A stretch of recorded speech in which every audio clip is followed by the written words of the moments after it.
ए सखी, का हो सखी? सुना। सुनावा। अरे काले हमरे पिया जी के फोन आयल रहे हो। तोहरे पिया जी के फोन आयल रहे तो का कहत रहन हो? सुना। सुनावा। लारी कैया में हो, लारी कैया में पिया महंगाई गावन, लारी कैया में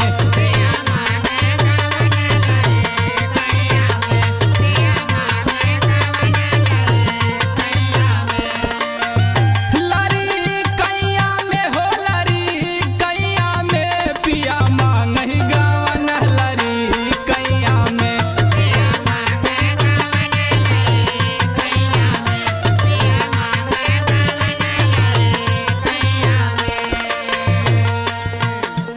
का कहत रहन हो? सुना। और बतावा। अबही तबाटी माई बाबू के दुलारी हो, अबही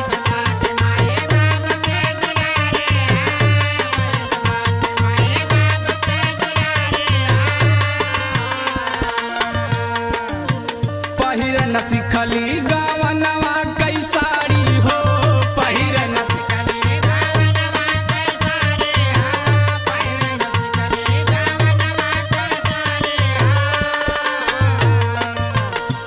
हर रात दिन खेली अंग नैया में पिया महंगाई गावन, लड़ी कैया में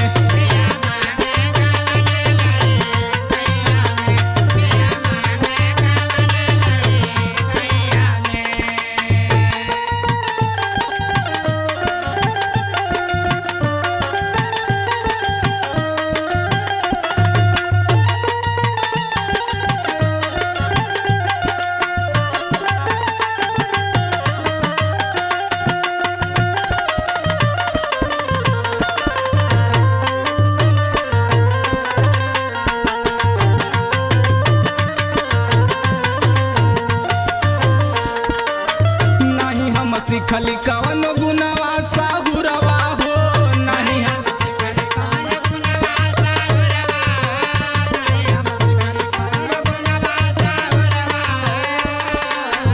काले के जाइब सखी अपने सासुरवा हो,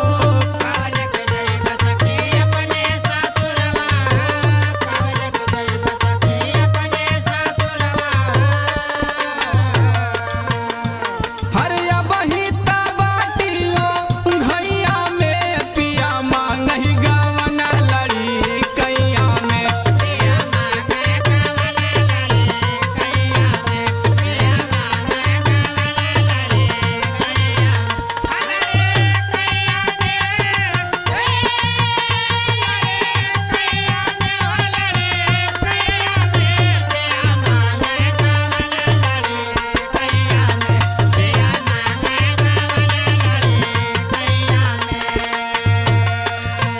कैसे के जाइब अपने पिया के सजरिया हो, कैसे के